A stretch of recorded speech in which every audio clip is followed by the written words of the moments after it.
ඔහු පරාජය වුණත් ජනතාවගේ වීරයා බවට පත් වුණා. ඔහු ජයගත් විරුද්ධවාදීන්ගේ බීතිය බවට පත් වුණා.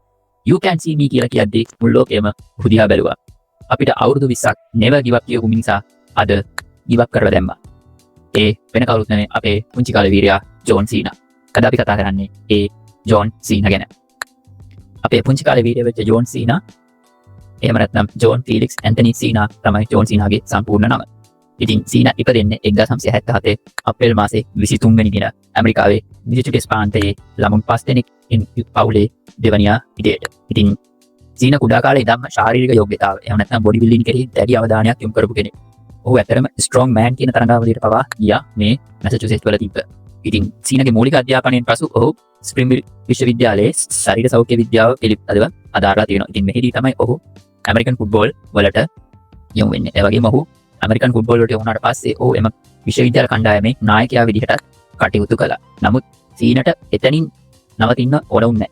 සීනට එතනින් එහා ගිය ලොකු සීනයක් ඔහුගේ තුල තිබ්බා සහ ඔහු ඒ සීනය කරා ගමන් කරා. ඒකේ ප්‍රධාන මාර්ග උපදේශකයක් එහෙම නැත්නම් ප්‍රධාන හැරවීමක් උනේ ඔහු 2000 දී අල්ටිමේට් ප්‍රෝ රෙස්ලිං පුහුණු පාසලට ඇතුළත් වෙච්ච එක. ඉතින් ඔහුගේ චරිතයේ එහෙම නැත්නම් මේ අල්ටිමේට් ප්‍රෝ රෙස්ලිං පාසලේ ඔහුගේ මුල්ම චරිතය උනේ ද ප්‍රෝටෝටයිප්. එහෙම නැත්නම් අර්ධ මනුෂ්‍යයා එහෙම නැත්නම් අර්ධ යන්ත්‍රයක් කියන එක තමයි ඒක තමයි ඔහුගේ පළවෙනි නිමක් එක බවට පත් උනේ. ඉතින් එතනින් ආරම්භ වෙච්ච ඒ රෙස්ලිං ජීවිතය 2000 දී ඔහු ඒක අඩිතාලමක් කරගත්තා WWE වලට ඔහුගේ අය තබා ගැනීමට. ඉතින් මේ සීනා පිළිබඳ අවධානය වෙච්ච WWE මැනේජ්මන්ට් එක 2000 වසරේදී ජෝන් සීනාට අවස්ථාව ලබා දෙනවා. 2002 දී අතරම ජෝන් සීනාට අවස්ථාව ලබා දෙනවා WWE පිවිසීම සහ සමග කිවිසුමක් ඇති කර ගැනීමට. ඉතින් 2002 වසරේදී ජෝන් සීනා පළවෙනි වතාවට WWE එකේ වීක්ලි ෂෝ එකක් වෙච්ච ස්මැක්ඩවුන් එකට පිවිසෙනවා. ඉතින් සීනාගේ පළවෙනි ප්‍රතිවාදියා වුණේ WWE එකේ Hall of Fame කෙනෙක් වගේම ග්‍රේට් ලෙජන්ඩ් කෙනෙක් වෙච්ච කර්ට් ඇන්ගල් එක්ක. ඉතින් අපි හැමෝම මතකයි ඒ වෙලාවේ බක්වේ පුංචි කාලේ ප්‍රසිද්ධ බලු කට්ටිය කර්ට් ඇන්ගල් අහනවා who the hell are you කියලා ජෝන් සීනාගේ. ඉතින් ජෝන් සීනා කියනවා I'm John Cena කියලා. ඉතින් මේ මැච් එක ජෝන් සීනා පෙරදුමත් ඒක ඇත්තරම ඔහුගේ රූත්ලස් ඇග්‍රෙෂන් එකට පිළිබඳව ප්‍රේක්ෂකයන්ට අමතක වෙන්නේ නැහැ සහ ඒකට ඊපා පෙන්වීමට කොට අවස්ථාවක් ලැබුණා. හැබැයි සීනාගේ ජනප්‍රියතාව ඉහළට ගියේ ඊට වඩා වෙනස් විදිහකින් විශේෂයෙන් ඔහු Doctor of Starconomics කියන ගීමක් එක ඔහුට ඒ හිප් හොප් ඇප් ලයින් එකත් එක්ක ඔහුලා ලබා දුන්න ගීමක් එකත් එක්ක ඔහු රැප් බැටල් අතරින් රසිකයා අතරට ගිහිල්ලා විශේෂයෙන් මේ Doctor of Starconomics කියන එක ඔහු ඉතාමත් හොඳින් මේ ගීමක් එක යොදාගෙන ප්‍රේක්ෂකයන් අතරට ගිහිල්ලා ජනප්‍රිය වෙන්න පුළුවන් වුණා. ඉතින් WWE වල සීනා දිනාගත පළවෙනි ශූරතාවය තමයි WWE United States Championship එක. එහෙම නැත්නම් ඇමරිකන් ශූරතාවය. ඒක 2004 දී ඔහු ජයග්‍රහණය කරන්න සමත් වුණා. ඉතින් ඒක උනේ ඔහුගේ සටන් ශෛලියේ තවත් අත්දැකීම් අවස්ථාවක් ලබා දෙච්ච සිදුවීමක් තමයි මේ ජයග්‍රහණය. ඊට පස්සේ සීනා දිනාගත පළවෙනි ලෝක ශූරතාවය උනේ 2005 දී WrestleMania 21 වලදී ඔහු ප්‍රථම වරට WWE ශූරතාවය ජයග්‍රහණය කරා. ඉතින් මෙතනින් තමයි සීනාගේ පුරාවෘත්තය ආරම්භ වෙන්නේ සහ WWE එකේ key baby face එක එහෙම නැත්නම් WWE එකේ මූණ බවට ජෝන් සීනා පත් වුණා. මොකද සීනා කිව්වම මිනිස්සු දන්න ජෝන් සීනා කිව්වම රෙස්ලිං WWE නැති මිනිස්සු පවා දැනගන්න පටන් ගත්ත මෙතන ඉඳන්. ඒ වගේම WWE ජනප්‍රිය වෙන්න ගත්තේ ජෝන් සීනා හින්දා මෙතන ඉඳන්. මොකද මේ පුංචි ළමයි අතර විශේෂ ආසියානු රෙස්ලිං ජනප්‍රිය කරන්න ජනප්‍රිය වෙන්න ප්‍රධාන හේතුව මේ ජෝන් සීනා කියන පුද්ගලයා සහ මේ චරිතය. ඉතින් ජෝන් සීනා තමයි WWE ඉතිහාසයේ වැඩිම ශූරතා ප්‍රමාණයක් ජයග්‍රහණය කරගත්ත ක්‍රීඩකයා සහ ඒකිනුත් වැඩිම ලෝක ශූරතා ප්‍රමාණයක් ජයග්‍රහණය කරගත්ත ක්‍රීඩකයා තමයි සීනා. සීනා WWE ලෝක ශූරතා 17ක් ජයග්‍රහණය කරා. ඉතින් මේවල තමයි 17 වෙනි එක ජයග්‍රහණය කරේ. ඒකදී ඔහු WWE ශූරතාවයේ විතරක් 17 වතාවක් සහ WWE World Heavyweight ශූරතාවයේ ඔහු 4 වතාවක් ජයග්‍රහණය කරා.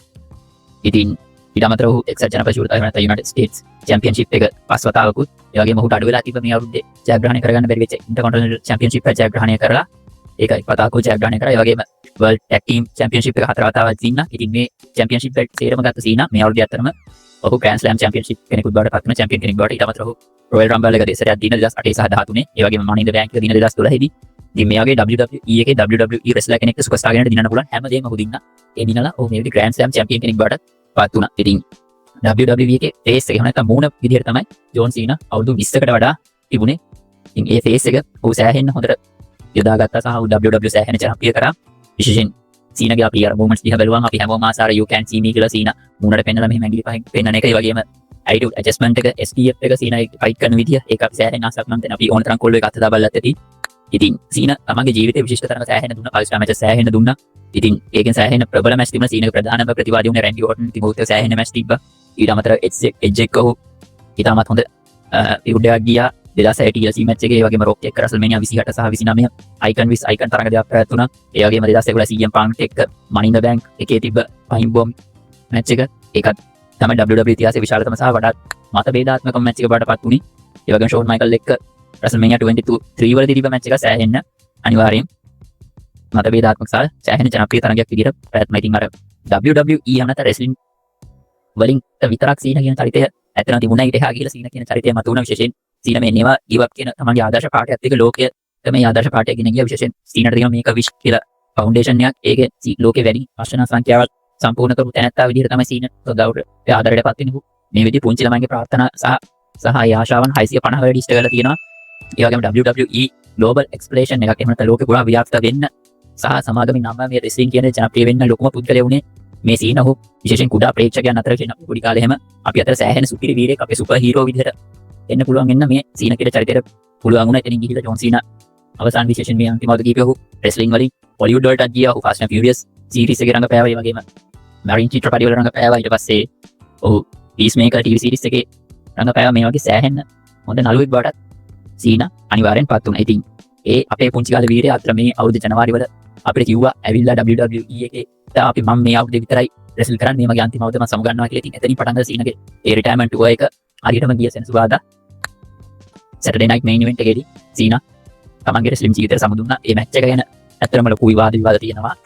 නමුත් අපේ අර ජීවිතේ අමතක නොවන මතක සෑහෙන අපේ පුංචි කාලේ දුන්න මිනිස්සයා තමයි මේ ජෝන් සීනා. විශේෂයෙන් අපි රෙස්ලින් බලන ඇබ්බැහි කරපු මිනිස්සයා. අපි CD වලින් රෙස්ලින් බලන සතියකට CD ගෙනලා ඊට පස්සේ අපි කේබල් TV වලින් බලුවා. දැන් වර්තමානයේ Netflix වලින් අපි බලන්න මේ රෙස්ලින් බලන්න හේතු උනේ මේ මිනිස්සයා මේ ජෝන් සීනා. ඉතින් ජෝන් සීනා කියන්නේ හුදෙක්ම චැම්පියන්ෂිප් කෙනෙක් විතරක් නෙමෙයි.